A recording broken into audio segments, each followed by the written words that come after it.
I think we should be very careful about artificial intelligence. If I were to guess at what our biggest existential threat is, it's probably that. So we need to be very careful with artificial intelligence. I'm increasingly inclined to think that there should be some regulatory oversight maybe at the national and international level, just to make sure that we don't do something very foolish. I mean, with artificial intelligence, we are summoning the demon. You know all those stories where there's the guy with the pentagram and the holy water, and he's like, yeah, he's sure he can control the demon. Didn't work out. I have pretty strong opinions on this. I'm really optimistic. Right? I'm an optimistic person in general. I think you can build things and the world gets better. But with AI especially, I'm really optimistic. And I think that people who are naysayers and kind of try to drum up these doomsday scenarios are I don't understand it. I think it's really negative, and in some ways I actually think it's pretty irresponsible. Whenever I hear people saying, "Oh, AI is gonna hurt people in the future," I think, yeah, technology can generally always be used for good and bad, and you need to be careful about how you build it. And you need to be careful about what you build and how it's going to be used. But people who are arguing for slowing down the process of building AI, I just find that really questionable, right? I have a hard time wrapping my head around that, because if you're arguing against AI, then you're arguing against safer cars that aren't going to have accidents, and you're arguing against being able to better diagnose people when they're sick.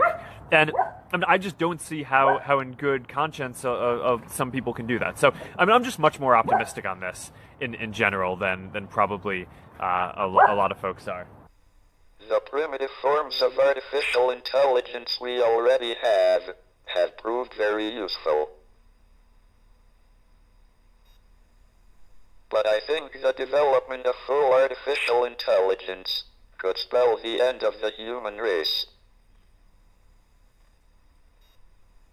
Once humans develop artificial intelligence, it would take off on its own and redesign itself at an ever-increasing rate. Humans, who are limited by slow biological evolution, couldn't compete and would be superseded.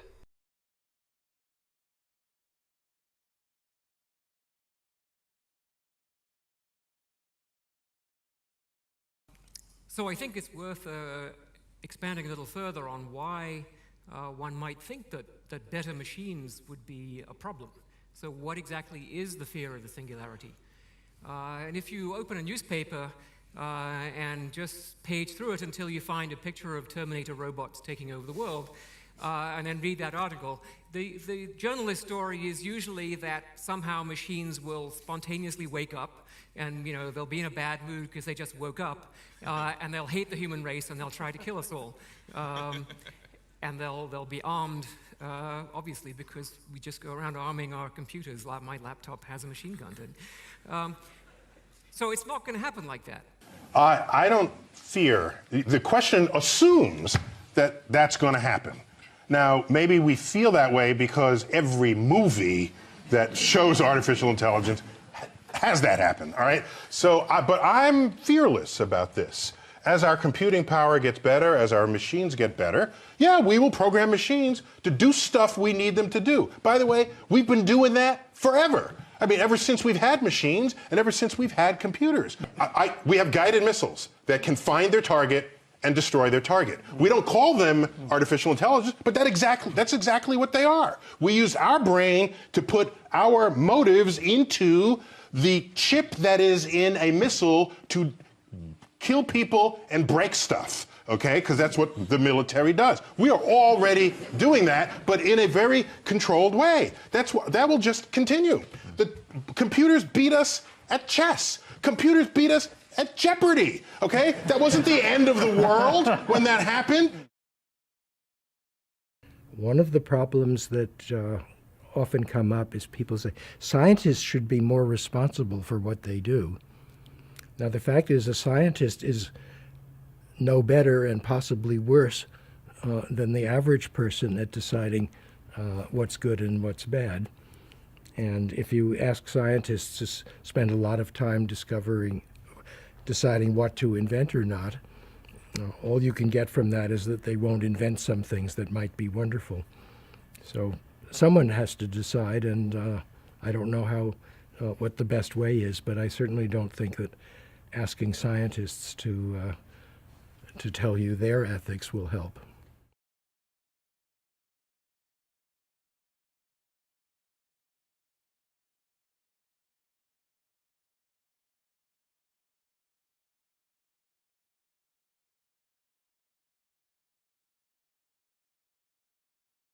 With AI, the concern is unfriendly AI. If there's something more intelligent than you and has it out for you, that's not good news.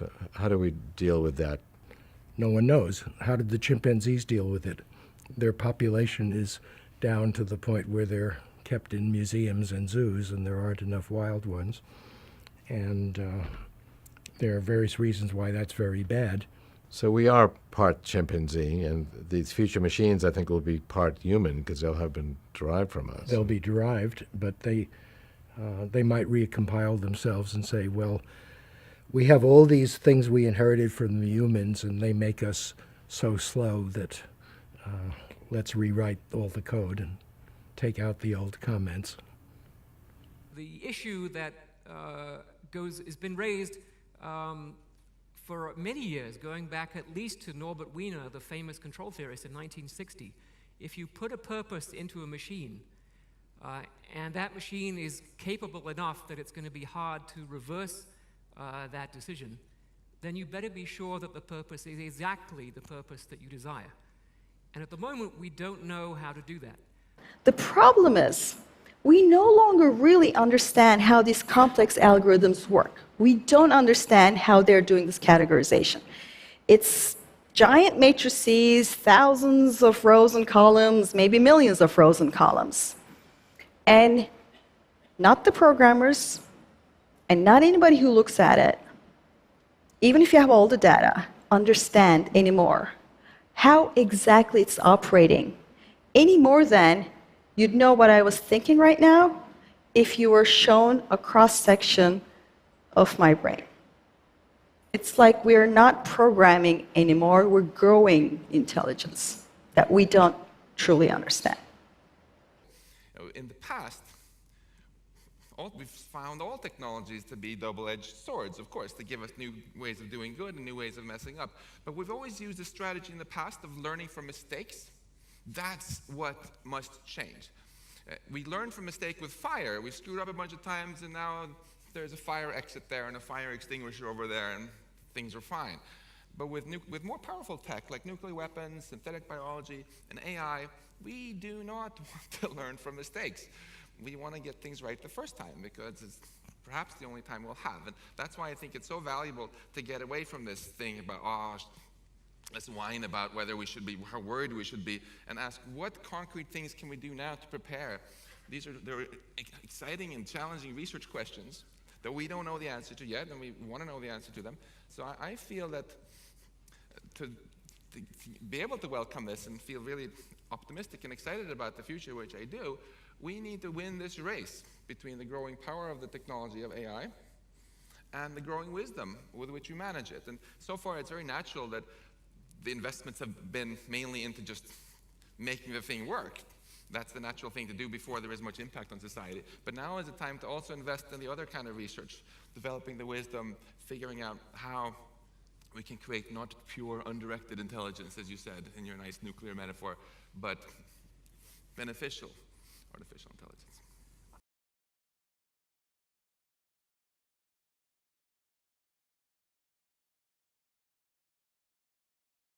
So it's a technological problem in much the same way that the containment of nuclear fusion is a technological problem.